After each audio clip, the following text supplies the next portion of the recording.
Hello everyone, my name is Arpit. तो दोस्तों आज हम स्टार्ट करने वाले हैं अपने crash course on Indian history का लेसन नंबर 1। तो आज हम पढ़ेंगे लेसन नंबर 1 के बारे में, जिसमें हम देखेंगे कि इंडियन जोग्राफिकल फीचर्स और उसका इम्पैक्ट क्या रहा है हमारी हिस्ट्री पे। उससे पहले दोस्तों ये कुछ मेरे बारे में है। माय नेम इज़ अर्पित। मैंने अपना ग्रेजुएशन किया है बीटेक इन बायोटेक्नोलॉजी में। अगर आपको हमारे लेसन्स अच्छे लगे तो प्लीज़ इन्हें लाइक शेयर सब्सक्राइब करना मत भूलिएगा। तो दोस्तों जो हमारा लेसन नंबर 1 है, तो इसमें हम पढ़ेंगे India geographical features and there impact on history. दोस्तों अगर यहाँ पे आपको लगेगा कि हम हिस्ट्री में ज्योग्राफी को क्यों पढ़ रहे हैं, तो ये लेसन आपके लिए बहुत बहुत इम्पॉर्टेंट है। जब तक आप इंडियन ज्योग्राफी के बारे में थोड़ा बहुत नॉलेज नहीं ले लेते हैं, तब तक आपको हिस्ट्री अच्छे से नहीं समझ में आएगी, क्योंकि हिस्ट्री में हमारी जो इंडियन ज्योग्राफी है उसका बहुत ज़्यादा इम्पैक्ट रहा है। ये आपको इस लेसन में देखने को मिलेगा। लेसन थोड़ा सा बड़ा हो सकता है, तो हो सकता है इस लेसन के 2 या 3 पार्ट बने। तो जितनी चीज़ें इसमें हो पाएंगी हम कवर करेंगे, बाकी चीज़ें हम नेक्स्ट वीडियो में कवर करेंगे। तो दोस्तों अगर हम बात करें इस लेसन के ऑब्जेक्टिव की, वो क्या रहने वाला है, तो एक तो इसमें ये आपको पढ़ने को मिलेगा कि ज्योग्राफिकल फीचर ऑफ इंडिया के बारे में देखने को मिलेगा। इसके साथ ही साथ आप देखेंगे कि हिमालयन माउंटेन और इसका इम्पैक्ट क्या रहा है इंडियन हिस्ट्री में। इसके साथ ही साथ दोस्तों आप देखेंगे कि जो गैंगेटिक प्लेन है उसका क्या रोल रहा है इंडियन हिस्ट्री में। और आपको देखने को मिलेगा कि southern peninsula and its effect on south Indian history क्या रहा है।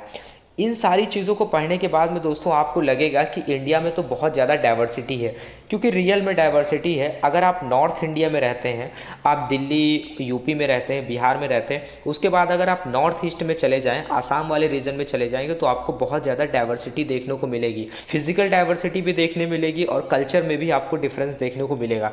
इसके साथ ही साथ अगर आप नीचे साउथ में चले जाते हैं, केरला तमिलनाडु वाले रीजन में चले जाते हैं, कर्नाटका साइड में, तो वहाँ पे भी आपको बहुत ज़्यादा डाइवर्सिटी देखने को मिलेगी। इन सारी चीज़ों को देखने के बाद में दोस्तों लास्ट में हम देखेंगे इंडियाज़ यूनिटी इन डाइवर्सिटी। इतनी ज़्यादा डाइवर्सिटी, इतनी ज़्यादा विविधता होने के बाद भी हमारा कंट्री कैसे यूनाइटेड है, इतनी ज़्यादा यूनिटी कैसे है हमारे कंट्री में, तो ये सारी चीज़ें हम इसमें डिस्कस करेंगे। तो मैं कोशिश करूंगा कि बहुत ज़्यादा मैं आपको कहानी बताने की कोशिश नहीं करूंगा, चीज़ें आसान करने की कोशिश करूंगा, और मैं आपको ज़्यादा से ज़्यादा जो इम्पोर्टेंट डेटा है, इम्पोर्टेंट क्वेश्चंस जो बन सकते हैं, वो मैं आपको यहाँ पर देने की कोशिश करूंगा, ठीक है। इसके साथ ही साथ जो भी चीज़ें आपको इम्पोर्टेंट लगें आप उनका स्क्रीनशॉट ले सकते हैं। तो चलिए अपने लेसन को स्टार्ट करते हैं। दोस्तों अगर हिस्ट्री की बात करें तो it is generally said that history has 2 eyes. 2 angle हम हिस्ट्री के मान सकते हैं, एक है क्रोनोलॉजी, एक है ज्योग्राफी। ज्योग्राफी तो आप जानते हैं। क्रोनोलॉजी की अगर बात करें तो इसका मतलब होता है किसी भी चीज़ को कालक्रम में लगाना, एक के बाद एक के बाद एक, ठीक है। उसके बाद में दोस्तों एक टर्म आता है इंडियन सबकॉन्टिनेंट, यानी कि भारतीय उपमहाद्वीप। ये एक हमारी अर्थ पर एक रीजन है जिस पे कई सारे कंट्री हैं, इंडिया भी उसमें एक कंट्री है, इसी वजह से इसको इंडियन सबकॉन्टिनेंट बोलते हैं। तो ये क्या है, एक वेल डिफाइंड ज्योग्राफिकल यूनिट है। अगर आपको इंडिया को अच्छे से समझना है तो आप अगर इस इंडियन सबकॉन्टिनेंट को समझ लेते हैं तो आप इंडिया की ज्योग्राफी को अच्छे से समझ पाएंगे। अगर आप इंडियन ज्योग्राफी को समझना चाहते हैं तो इंडियन सबकॉन्टिनेंट के बारे में समझना बहुत ज़रूरी है। तो अगर हम बात करें आगे फर्दर, तो इस इंडियन सबकॉन्टिनेंट को 3 पार्ट में डिवाइड किया गया है फिजिकली, ठीक है दोस्तों, जिसमें एक है हमारा हिमालयन माउंटेन, दूसरा है हमारा इंडो गैंगेटिक प्लेन वाला रीजन, और तीसरा है हमारा सदर्न पेनिनसुला, ठीक है। इन तीनों के बारे में हम बहुत अच्छे से डिटेल में देखेंगे। तो दोस्तों अगर बात करें जो हमारा इंडियन सबकॉन्टिनेंट है, उस पर जो है 5 कंट्रीज़ हैं। एक तो है इंडिया, एक है पाकिस्तान, एक है बांग्लादेश, एक है नेपाल और एक है भूटान, जिसमें इंडिया जो है वो सबसे लार्जेस्ट कंट्री है, इसी वजह से इसे इंडियन सबकॉन्टिनेंट बोला जाता है। इसके साथ ही साथ दोस्तों अगर हम बात करें अकॉर्डिंग टू जो 2011 वाला सेंसस है, तो जो हमारा पॉपुलेशन है इंडिया का, वो आप जानते हैं लगभग 135 करोड़ के आसपास है इस समय, ठीक है। इसके साथ ही साथ दोस्तों अगर हम बात करें जो हमारे इंडिया में जो स्टेट्स की अगर बात करें तो यहाँ पर 28 स्टेट हैं और 8 यूनियन टेरेटरी हैं। करेंट टाइम पे ये हैं, ये चीज़ें ऊपर नीचे होती रहती हैं, तो प्रेजेंट टाइम में मैं वीडियो बना रहा हूँ तो इस टाइम पे 28 स्टेट हैं और 8 यूनियन टेरेटरी हैं हमारे कंट्री में। तो दोस्तों जैसा कि हमने पढ़ा कि जो इंडियन सब कॉन्टिनेंट को है 3 पार्ट में डिवाइड किया गया है, तो सबसे पहले आज हम इस वीडियो में डिस्कस करेंगे हिमालयन माउंटेन के बारे में।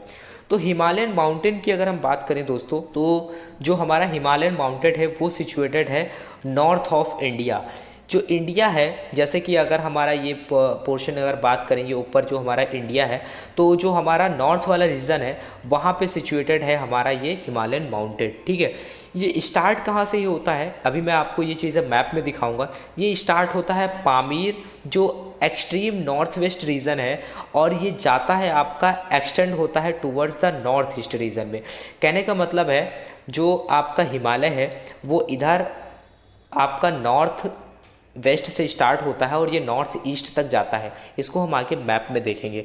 इसके बाद में आगे हम इसकी लेंथ की बात करें, जो हिमालय है जो उसकी लेंथ क्या है, तो उसकी जो लेंथ है वो कितनी है, वो है 2560 किलोमीटर। ठीक है, और जो उसकी एवरेज जो विड्थ है वो है 240 से 320 किलोमीटर। देखिए दोस्तों, यहाँ पे जितनी भी चीज़ें मैं आपको बता रहा हूँ ये सारी फैक्चुअल है, ये आपकी एग्ज़ाम के लिए बहुत ज़्यादा इंपॉर्टेंट है। ठीक है, तो जितनी भी चीज़ें मैं पढ़ा रहा हूँ आपको एग्ज़ाम पॉइंट ऑफ व्यू से पढ़ा रहा हूँ, इसमें कुछ भी चीज़ें एक्स्ट्रा नहीं है। तो देखिए यहाँ पे ये हमारा प्यारा इंडिया, प्यारा भारत है दोस्तों। तो ये जो है इंडिया का ये ऊपर वाला, जैसे इंडिया की अगर बात करें तो ये हमारा जो नॉर्थ वाला रीजन है, नीचे आप जानते हैं साउथ वाला रीजन है, ये होता है हमारा वेस्ट रीजन, ये होता है ईस्ट रीजन। ठीक है, ये हो गई डायरेक्शन की बात। तो जो हमारा ये नॉर्थ वाला रीजन है, तो नॉर्थ वेस्ट से लगा के नॉर्थ ईस्ट तक ये जितना भी रेंज आप देख रहे हैं ये है हिमालयन रेंज। ये क्या है, ये है हमारा हिमालय। तो हिमालय में दोस्तों जैसा कि आप टॉप पे देखेंगे, अभी तो पहले तो ये जम्मू कश्मीर वाला रीजन था, अभी तो ये लद्दाख वाला रीजन हो गया है। ठीक है, तो यहाँ पे सबसे टॉप में अभी जो है वो लद्दाख है। तो यहाँ पे आप देखेंगे बहुत सारी आपको हिमालयन की जो रेंजेस हैं वो देखने को मिलेंगी, जैसे काराकोरम रेंज देखने को मिलेगी आपको। ठीक है, लद्दाख रेंज हो गया, जास्कर रेंज हो गया, ये सारी चीज़ें आपको देखने को यहाँ पर मिलेंगी। पीर पंजाल हो गया। तो ये सारी चीज़ें जब आगे हम ज्योग्राफी में डिस्कस करेंगे तो वहाँ पर बहुत डिटेल में पढ़ेंगे। यहाँ पर चीज़ें जो हैं वो मैं आपको बता रहा हूँ, जो हमारा हिमालय है वो यहाँ से यहाँ तक है। ठीक है, इसके साथ ही साथ यहाँ पे आप देख पा रहे हैं कि जो इंटरनेशनल बाउंड्रीज़ हैं हमारे हिमालय के पास में वो कौन कौन सी, जैसे कि नेपाल है, भूटान है और चाइना है। ठीक है, यहाँ पे आप देख पा रहे हैं ये बांग्लादेश है, इधर साइड आप पाकिस्तान देखेंगे, ये देखेंगे आप अफगानिस्तान। ठीक है, यहाँ से भी डायरेक्टली कभी कभी क्वेश्चंस आ जाते हैं। ठीक है, तो ये आपने देखा जो हिमालय का जो रेंज है वो कहाँ से है, ये आपका ये पामीर है यहाँ पे नॉर्थ वेस्ट रीजन में, यहाँ से ये यहाँ तक, ये असम तक आपका हिमालय जो है वो फैला हुआ है। ठीक, इसके बाद में दोस्तों आगे अगर बात करें, जो हाईएस्ट पीक ऑफ हिमालय है जिसको हम माउंट एवरेस्ट बोलते हैं, उसकी जो करंट में जो हाइट है वो 8869 यानी कि 8869 मीटर है। ठीक है दोस्तों, इसके साथ ही साथ जो हिमालय है वो आपको भी पता है, हिमालय एक तरीके से एक्ट करता है नेचुरल बैरियर की तरह, यानी कि नेचुरल वॉल की तरह वो एक्ट करता है और प्रोटेक्ट करता है हमारी कंट्री को और हमें अगेंस्ट द कोल्ड आर्कटिक जो विंड आती हैं, ठंडी हवाएं आती हैं जो साइबेरियन कंट्री से, उनसे हमारे कंट्री को बचाता है। तभी आपने देखा है कि हमारा जो इंडिया है वहाँ पर बहुत ज़्यादा जो है ठंडी नहीं होती है।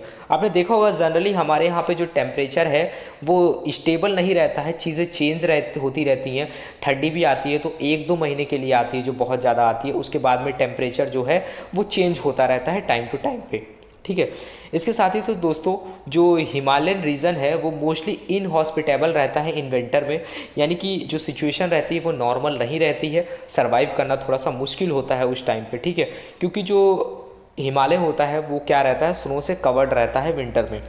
इसके साथ ही साथ दोस्तों पहले ये भी कंसीडर किया जाता था कि जो हिमालय है वो एक तरीके से नेचुरल बैरियर की तरह खड़ा हुआ है, किसके अगेंस्ट, जो इन्वेजन्स हैं उनके अगेंस्ट भी हिमालय जो है एक तरीके से नेचुरल बैरियर की तरह खड़ा हुआ है। लेकिन बाद में पता लगा कि जो हिमालय है उसमें जो रेंजेस हैं उनके बीच में जो है पासेस अवेलेबल हैं, जैसे कि नॉर्थ वेस्ट माउंटेन है, जैसे कि सच खाइबर पास है, बोलन पास है, कुर्रम है एंड गोमल है। पासेस मतलब क्या होता है दोस्तों, जैसे कि मान लिया ये पर्वत रेंज है, इसके बीच से कोई रास्ता बना हुआ है, नेचुरल पास है। वो नेचुरल पास है जिसको किसी ने नहीं बनाया है, वो नेचुरली बना हुआ है, उसको हम बोलते हैं पासेस, यानी कि आने जाने का एक तरीके से एक रास्ता होता है, ठीक है। तो जैसा कि हम पहले सोचते थे कि जो हिमालय है वो इन्वेजन के अगेंस्ट भी खड़ा हुआ है, लेकिन बाद में पता चला यहाँ पे पासेस अवेलेबल हैं। तो इन्हीं पासेस से जो आक्रमण करने वाले थे हमारी कंट्री में, जो एंटर किए थे, वो सब इन्हीं पासेस के थ्रू आए थे। उसके बाद में 30 passes are situated in the Hindu Kush जो रेंज है, सुलेमन है जो आपका पाकिस्तान की तरफ है, एंड जो किरतार रेंज है, यहाँ पे जो है पासेस अवेलेबल है। फ्रॉम प्री हिस्टोरिक जो टाइम है हमारा, there was a continuous flow of traffic through these passes, यानी कि प्री हिस्टोरिक टाइम से इन पासेस का यूज़ होता चला आ रहा है। Many people came to India through these passes as invaders and immigrants, वो भी इन्हीं पासेस के थ्रू इंडिया में आए हैं।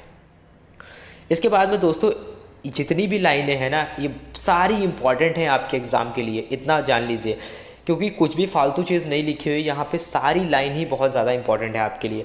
उसके बाद में दोस्तों जो Indo Aryan and Indo Greek और पार्थियंस और साकाज और जैसे कुशानस और हुन्स एंड जो तुर्क्स थे, वो भी एंटर हुए थे इंडिया में थ्रू दीज पासेस के थ्रू ही, ठीक है। इसके साथ ही साथ दोस्तों जो स्वेट वैली है इन दिस रीजन में फॉर्म्ड अनदर इम्पॉर्टेंट रूट, वो एक अनदर इम्पॉर्टेंट रूट रहा है। जो अलेक्जेंडर ऑफ मैसेडोना था वो भी इसी पासेस के थ्रू ही इंडिया में आया था, यानी कि स्वेट वैली के थ्रू ही वो इंडिया में एंटर किया था। ये सारे क्वेश्चन डायरेक्टली पूछ लिए जाते हैं कि जो अलेक्जेंडर ऑफ मैसेडोना था वो कौन से रूट से इंडिया में आया था। अपार्ट फ्रॉम इन्वेडिंग आर्मीज़, जो मिशनरीज और जो मर्चेंट थे वो भी इन्हीं पासेस का यूज़ करके इंडिया में आए थे, ठीक है दोस्तों। उसके बाद में आगे देखें, in the north of the Kashmir जो हमारा है, उसमें जो काराकोरम रेंज है, जो मैंने आपको दिखाया था टॉप में, जो लद्दाख वाला रीजन है वहाँ पे है काराकोरम रेंज। वहाँ पर जो है वो हाईएस्ट पीक है इन द वर्ल्ड, ये जो है highest peak in the world है। जो काराकोरम रेंज है उस पर जो है आपका K2 के नाम से आप जानते हैं, जिसको हम बोलते हैं गॉडविन ऑस्टिन के नाम से जाना जाता है। ये जो है ये वर्ल्ड का सेकंड हाईएस्ट पीक है, ठीक है। फर्स्ट हाईएस्ट पीक क्या है आप कमेंट करके मुझे बताइएगा। वैसे जो फर्स्ट हाईएस्ट पीक है वो माउंट एवरेस्ट है। माउंट एवरेस्ट के बाद में जो सेकंड वर्ल्ड हाईएस्ट पीक है वो क्या है, काराकोरम रेंज है। काराकोरम रेंज पे जो गॉडविन ऑस्टिन है वो है। काराकोरम जो रेंज यानी कि K2 जो है वहाँ पे सिचुएटेड है, जो K2 है वो POK रीजन में है, लेकिन इंडिया उसे अपना क्लेम करता है। आखिरकार वो हमारा ही है, पाकिस्तान का नहीं है। तो जो अगर आपसे पूछा जाए कि वर्ल्ड का जो हाईएस्ट पीक जो है, सेकंड जो हाईएस्ट पीक है वो कहाँ है, वो इंडिया में है। उसके बाद में दोस्तों जो काराकोरम हाईवे है वो जो है वाया गिलगिट के थ्रू कनेक्टेड है सेंट्रल एशिया से, लेकिन ये एक तरीके से जो यूज़ होता रहा है वो कम्युनिकेशन के लिए यूज़ होता रहा है, वो भी लिटिल कम्युनिकेशन के लिए, ठीक है दोस्तों। इसके साथ ही साथ अगर हम बात करें जो हमारा नॉर्थ में जो कश्मीर रीजन है वहाँ पे वो बहुत सारे माउंटेन से सराउंडेड है, यानी कि कश्मीर रीजन में जो कश्मीर वैली है वो जो है बहुत सारे माउंटेन से सराउंडेड है। तो जो कश्मीर वैली है वो काफ़ी यूनिक है, इसका ट्रेडिशन और इसका कल्चर काफ़ी अलग है। इसके साथ ही साथ दोस्तों नेपाल जो है वो जो आल्सो स्मॉल वैली है under the foot of Himalaya, Himalaya के नीचे सिचुएटेड है ये नेपाल, वो भी एक तरीके से स्मॉल वैली है। और यहाँ पर भी जाने के लिए आपको जो है Gangetic plains through a number of passes, Gangetic plain का यूज़ करते हैं या फिर आप नंबर ऑफ पासेस का यूज़ करते हैं यहाँ पर जाने के लिए, क्योंकि यहाँ पे प्रॉपर तरीके से रोड वगैरह नहीं बनी हुई है इन सब जगहों पे, ठीक है। तो आप देख पा रहे हैं ना, आप इन सब चीज़ों को देख रहे हैं ना कि हिस्ट्री को कैसे ज्योग्राफी से हम लोग जोड़ते चल रहे हैं। जितने भी पीछे चीज़ें हुई हैं, जितने भी इंडिया पे आक्रमण हुए हैं या फिर फॉरेन से जो भी लोग आए थे ट्रेड करने के लिए या फिर कुछ भी करने के लिए, कुछ यहाँ पे आकर बस गए या फिर कुछ आक्रमण किया कि उन्होंने युद्ध वगैरह हुए, तो सारे लोग किसी न किसी जो पासेस का यूज़ करके आए हैं। तो ये सारी चीज़ें क्या हैं, ये सारी चीज़ें ज्योग्राफी से रिलेटेड हैं। और ये हम देख पा रहे हैं दोस्तों यहाँ पे कि ज्योग्राफी का कितना ज़्यादा इम्पैक्ट पड़ा है हमारी हिस्ट्री पे। इसके साथ ही साथ दोस्तों अगर ईस्ट की बात करें, जो नॉर्थ ईस्ट की, तो जो असम वाला रेंज है वहाँ तक फैला हुआ है हमारा हिमालय, यानी कि ये कश्मीर से लगा के असम तक हमारा जो हिमालय है वो फैला हुआ है। इसके साथ ही साथ जो इम्पॉर्टेंट माउंटेन है इन दिस रीजन में, जैसे पटकोई, नागाई, लुशाई रेंजेस हैं, ये बहुत ज़्यादा इंपॉर्टेंट है। इसके साथ ही साथ आप देखेंगे कि जो these hills are covered with thick forest. जब आप इस रीजन में जाएंगे नॉर्थ ईस्ट वाले में, तो यहाँ पर जो भी चीज़ें आपको देखेंगे तो सारी जो रेंजेस हैं वो थिक फॉरेस्ट से कवर फ्लावर आपको देखने को मिलेंगी, ठीक है, जो मोस्टली रिमेन इनहॉस्पिटेबल रहती हैं कंडीशंस वहाँ पे। इसके साथ ही साथ जो mountain of the north east है वो difficult to cross as many part of this region had remained in the relative isolated. Isolated का मतलब ये है काफ़ी अलग है, इंडिया से आपको काफ़ी अलग देखने को मिलेगा वो रीज़न। इसी वजह से दोस्तों कहते हैं कि इंडिया में जो है आपके यहाँ पे बहुत ज़्यादा डाइवर्सिटी है। तो आपने देखा कि हमने इसमें जो हिमालयन माउंटेन के बारे में पढ़ा, हिमालयन माउंटेन की रेंज के बारे में देखा दोस्तों, उसके बाद में हमने देखा कि डिफरेंट टाइप के पासेस थे। तो ये था हमारा आज का वीडियो दोस्तों। इसके बारे नेक्स्ट वीडियो में हम आगे की चीज़ें डिस्कस करेंगे, यानी कि इंडो गैंगेटिक प्लेन और सदर्न पेनिनसुला के बारे में पढ़ेंगे। इसके साथ ही साथ दोस्तों अगर आपको लेसन्स अच्छे लग रहे हैं तो प्लीज़ इसे लाइक करना मत भूलना यार, और इसके साथ ही साथ कमेंट करना भी मत भूलना, और चैनल को सब्सक्राइब कर देना अगर चैनल पर नए हो। अगर आप इसका PDF चाहते हैं तो प्लीज़ यार कम से कम मैंने इस पर 500 लाइक्स का टारगेट रखा हुआ है। अगर 500 लाइक्स हो जाते हैं तो मैं इसका PDF आपको शेयर कर दूंगा। तो मिलते हैं, तब तक के लिए thank you, have a nice day.